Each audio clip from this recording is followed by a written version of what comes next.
Usually when we first contact a civilization, it is very easy to get them under our banner. The Empress sighed. Not the humans, though. Ambassador Krell shifted uncomfortably in his seat. The Dominion's most experienced diplomat had successfully brought 847 species into the Empire's fold. His record was flawless, until now. Your Majesty, perhaps, if we increased the technological offerings, we offered them faster-than-light travel, Krell, unlimited energy, medical technology that could extend their lifespans by millennia. The Empress's voice carried the weight of cosmic authority. They said no. On the display, Earth continued its lazy rotation, oblivious to the massive fleet maintaining position just beyond its moon. For 3 months, the Dominion had waited for humanity's inevitable capitulation. Every other species had knelt within days of first contact. What exactly did they say? The Empress asked. Krell consulted his notes, still baffled by the memory. Their representative, a woman named President Rio, listened to our entire presentation. She asked clarifying questions about our governmental structure, our expansion policies, our treatment of member species. Then she said, and I quote, "Thank you for the generous offer, but we'll figure it out ourselves." And when you explained the benefits of joining the most powerful empire in the galaxy, she asked if we had a constitution. When I explained that the Empress's word was law, she said that was a hard pass, and suggested we circle back in a few thousand years. The Empress stood, her imposing figure casting shadows across the command chamber. "Show me the surveillance footage again." The hologram shifted to display Earth's major cities. Instead of the expected panic or desperate preparation for war, humans were going about their daily lives. Some were even holding festivals celebrating First Contact Day, treating the arrival of a galactic empire as a curiosity rather than a life-changing event.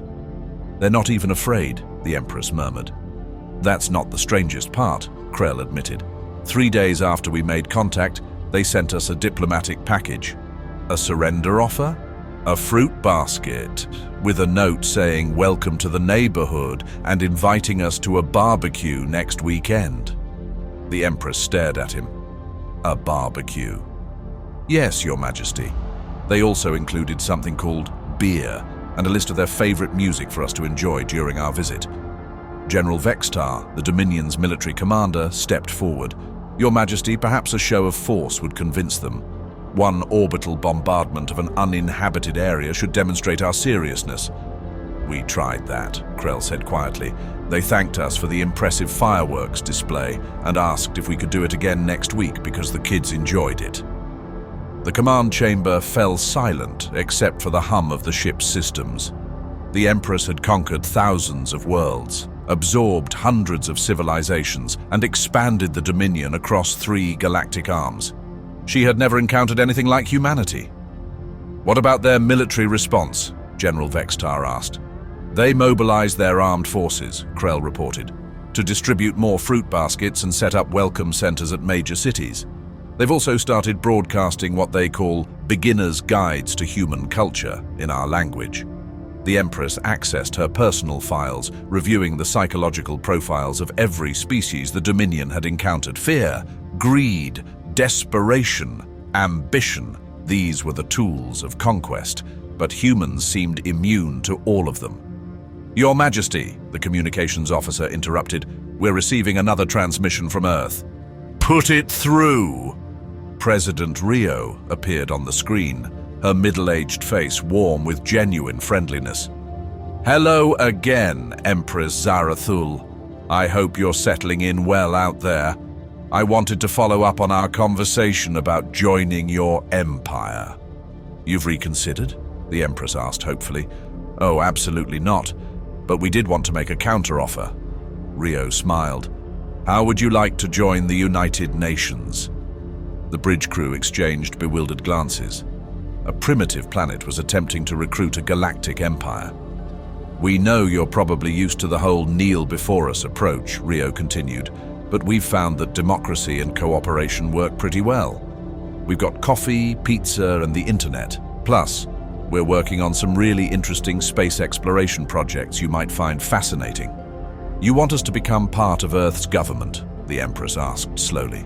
Well, technically, the UN is more of a cooperative organization. But sure, we'd love to have you. Fair warning though, there's a lot of paperwork, and you'd need to agree to our charter on sentient rights and democratic principles. General Vextar stepped forward. This is absurd. We have the firepower to reduce their planet to ash.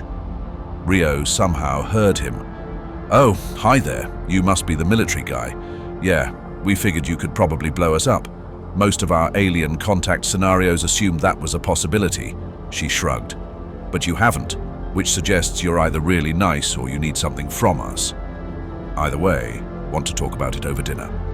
The Empress felt something she hadn't experienced in centuries. Complete bewilderment. You're not afraid of us. Should we be? You've been sitting out there for 3 months being perfectly polite. You brought us fruit baskets. Well, we brought you fruit baskets, but you know what I mean. You seem like decent people. We've conquered thousands of worlds. And how's that working out for you? Rio asked with genuine curiosity. Are people happy? Are you happy? Because from what we've seen, most galactic empires in our science fiction don't end well for anybody. The Empress looked around her command chamber, at the military officers who spoke only to obey, the diplomats who negotiated only surrender terms, the crew who served only through fear or conditioning. When was the last time anyone had asked if she was happy? I need to think about this, she said finally. Of course. Take all the time you need. We'll be here doing human things. Oh, and we're sending up another care package tomorrow. Chocolate this time. Our scientists think your species might enjoy it. The transmission ended, leaving the command chamber in stunned silence. Your Majesty, Krell ventured, what are your orders? The Empress stared at Earth, this impossible little world that had somehow managed to do what no military force had ever accomplished, make her question everything she thought she knew about power. Send a message to the other fleet commanders, she said slowly. Tell them we're extending our diplomatic mission. And if they ask why? She thought about the warmth in Rio's voice, the genuine invitation to join something rather than dominate it, the strange concept of a species that responded to overwhelming force with friendship. Tell them we're conducting a cultural exchange, she decided, and prepare a shuttle. I want to try this barbecue. As her officers scrambled to carry out orders they didn't understand, the Empress made a decision that would change the galaxy forever. For the first time in her reign, she was going to accept an invitation as an equal, not a conqueror. The question was, what would happen when a galactic empire discovered that some things were worth more than power? 6 months after the barbecue that changed galactic history, Empress Zarathul stood in the newly constructed Human Dominion Cooperation Center, watching her transformation unfold on every screen around her. The reports were impossible to ignore. Rebellion rates down 89% across the empire. Productivity up 34%. Mental health scores at historic highs. Most shocking of all, worlds were voluntarily requesting to join the Dominion for the first time in millennia. Ma'am, came a familiar voice. Former General Vextar, now Director of Interspecies Wellness, approached with a tablet. The Kalrathi delegation is ready for their cultural exchange program. How are they adapting? The Empress asked. Well, their military commander cried when he tried chocolate ice cream, and their ambassador has started a garden. Vextar smiled, an expression that had been impossible 6 months ago. They're requesting permission to implement Fun Fridays across their sector. The Empress nodded, still amazed at how easily her iron-fisted empire had transformed into something resembling a galactic community center. Who would have thought that happiness was more effective than fear? Your Majesty, President Rio interrupted, entering with her usual warm smile, we need to talk. The Empress's newfound contentment evaporated. Rio only used formal titles when delivering bad news. The hegemony is coming, Rio said without preamble. Our deep space sensors picked up their fleet 2 hours ago. They'll be here in 3 days. The Empress's golden eyes went cold. The hegemony, the one force in the galaxy that made the old Dominion look gentle by comparison. A collective of species that had taken the concept of assimilation to its logical extreme, converting entire civilizations into biological components of their war machine. "How many ships?" she asked. 1,200. "We have 800 in the system." "Ma'am," Vextar interjected, "with respect, numbers won't matter. The hegemony doesn't negotiate. They don't take prisoners. They convert, or they sterilize." The Empress felt the weight of decisions settling on her shoulders. 6 months ago, she would have prepared for war without hesitation. Now she found herself thinking about Dave's backyard, about children playing tag, about the simple pleasure of sharing food with friends. "There's something else," Rio continued. "They're not just coming for Earth. They're coming for you, specifically. They view your transformation as an infection that needs to be purged." "An infection," the Empress repeated bitterly. "Happiness is an infection." "To them, yes. The hegemony functions on pure collective purpose. Individual thoughts, personal relationships, recreation, these are all seen as weaknesses to be eliminated." Dr. Kim entered the room, her face grave. "I've been analyzing their communications. They're not just coming to conquer, they're coming to make an example. They want to show the galaxy what happens when you choose cooperation over domination."